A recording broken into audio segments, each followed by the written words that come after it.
Ladies and gentlemen, you are now tuned into Jaja's Mic. It's a pleasure to have you. Today, I'm immensely excited for the special guest that I have today. She has a message of awareness.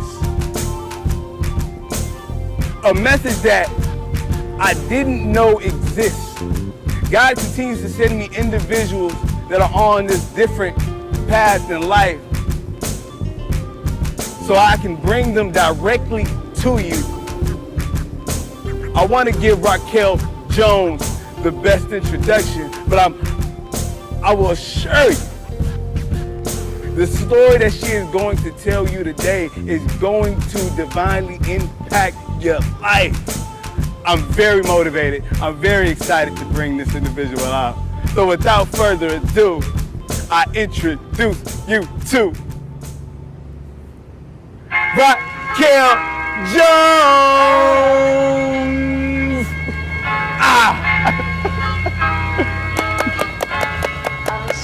Come on.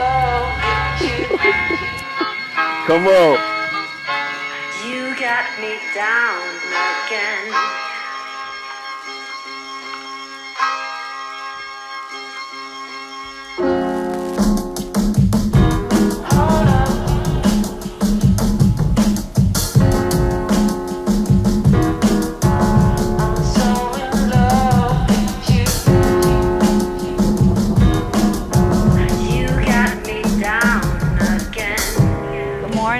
Good afternoon, good night, whatever the time of day is, wherever you are watching from. I am Racquel Jones, a Houstonian from Houston, Texas, and I'm 29 years old.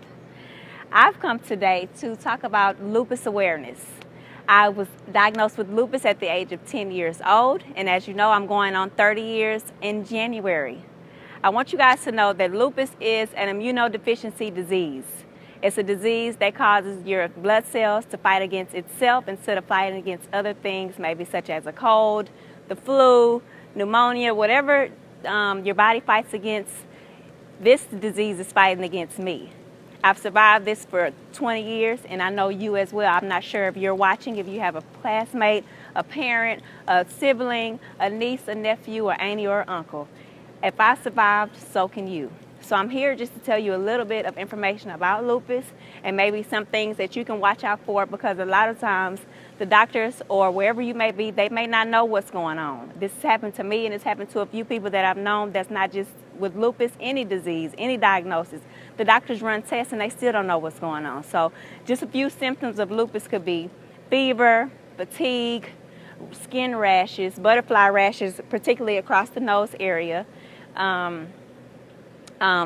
You get dizzy at times, your joints hurt. Lupus runs with rheumatoid juvenile arthritis, so you could be stiff one day and you could be well the next day. But these are just a few symptoms. You could do more research on it. This is awareness because a lot of people don't understand that a lot of people live with this disease and they don't even know what's going on with them. They just feel like the doctors don't know, so I'll just take this medication or that medication that they've already subscribed me, and it may not work, but you're still thinking and you're still believing that this medication is going to work. But you go to another and you get a second opinion. That's what I did, and I would encourage anybody out there to do the same as well. I'm going to start a little bit about myself. The way that I found out that I had lupus, I was 10 years old, and I had these kind of not ringworm, but inflamed rashes between my thighs. A 10-year-old girl walking around with this, you're like, what's going on? You're supposed to be outside playing and having fun like I did every summer, but this particular summer I couldn't move. My joints hurt, and I've always been, as you can see, I'm a little on the thick side. So I've always been a big girl. They used to call me Big Bone Jones in elementary school, just for y'all out there who's watching here. I remember that. But I couldn't move. And, I had to go to the doctor. The doctor told me he couldn't figure out why my joints were so tight. They were tight, like I couldn't open my fingers. I couldn't move my knees. My toes scrunched up, and it was horrible.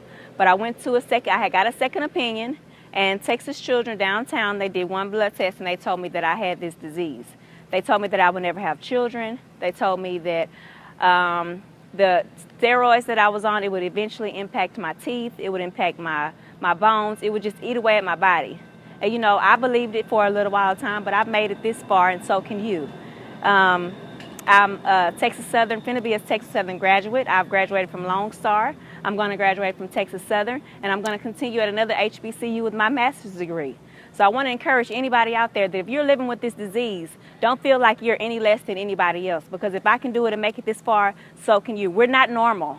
We're original. God created us as servants of Him. You know, if I can speak it to somebody, so can you. Don't be embarrassed. It took me a while to get out there and say, okay, I want to share this with the world. I never mentioned anything on Facebook. I never put that I was in a hospital, and it's been going on 7 years that I've had a seizure. I have seizures. I was diagnosed with, like I said, rheumatoid arthritis. I've had a pericardial effusion. They had to get fluid off my chest. I had a tube in my chest. I've had a pacemaker in my chest. They took that out. He can deliver you. Don't ever give up on what you think that you can do. If you can do it, the Lord say you can do it, baby. Don't listen to no negativity. Stress and negativity will lead you in the wrong direction. It will lead you in the hospital, and you may end up dead. Stress will kill you as well as a normal person. Stress is a silent killer. And I know that you have heard of that before. But I'm not here to preach. I'm just here to inform you what lupus is. The Lupus Awareness Month is May. I want you guys to encourage you guys to wear purple at least one day in May. Purple is the color of royalty. We symbolize royalty. Purple, the Lord is here. Do you understand? He is here. He's coming. And I want you to be right when He gets here. I'm not speaking to you. I'm also speaking to myself. I get discouraged at times. I get sad. I feel like, what is He doing? Why me? Why me? Why can't I be normal? But I'm normal in my species. We are normal. We stand together with this purpose. We stand together to strive and help every other little girl, boy, whoever think that they can't do it. Yes, they can. If we can do it, if we can take 15 pills a day to survive, then the normal person, they can do it as well. Just because your mother wasn't there, your father wasn't there, your grandmother wasn't there, your sister wasn't there, doesn't mean that He's not here for you. He's here for you, and so am I. I don't know what else I can say. I'm just here to encourage you the best way that I can. The Lord has used me, and He's going to continue to use me. You will see my face again. Like He introduced you to me, I'm Racquel Jones. I'm a 20-year lupus survivor. I will never give up on myself, and I will never give up on you. He has not given up on us, and we're not going to give up on each other. We are a lupus community. There's a cancer community. There's a lupus community. There's a sickle cell community. There's an AIDS community. There's an HIV community. There's every community you can name of, but we're a community together, and we will stand high. So I'm here to encourage people, give knowledge about this disease. You guys need to look out for it because it's way more rare than anything else, but it's there. It's not silent. It'll show its face from time to time, and it shows its face in a horrible way. But when you see him, you got to just be there to stand up to him and say, look, Lupus, you're not me, I'm you. I'm going to take you, and you're not going to take me. So we're going to do that. We're going to continue to pray for each other. I'm here to encourage you, like I said.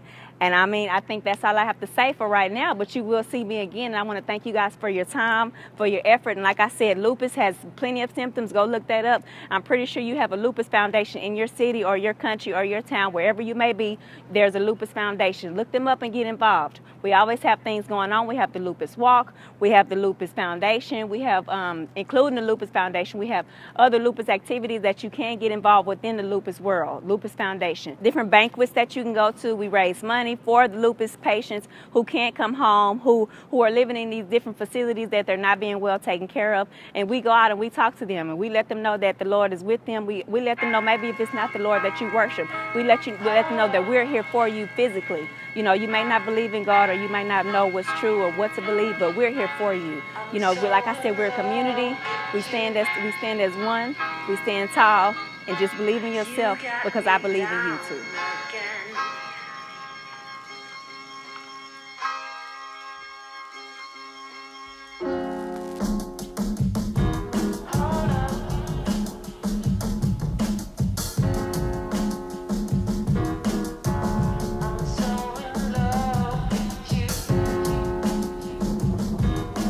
No. Lord, I got like $8 to my name. What you mean? He said, Ja, you're closer. You're in your road now. You're on the road. God, it's not the road to my confidence. I don't feel confident right now. I feel insecure. I don't feel safe. I feel like I could be on those streets any day. What you mean? This is not what confidence feels like. This is what pain feels like. This is what struggle feels like. This is what not being comfortable feels like. This is what not being stable looks like. I can't go down there. He said, but yo, Jaja, you said you wanted to be confident. You said you wanted me to build you, right? So I'm building you, right? Because the road that doesn't lead to your confidence, Jaja, the road that doesn't lead to your fears, Jaja, that's the opposite side. That's where you've been your entire life. You've been comfortable. You've been stable.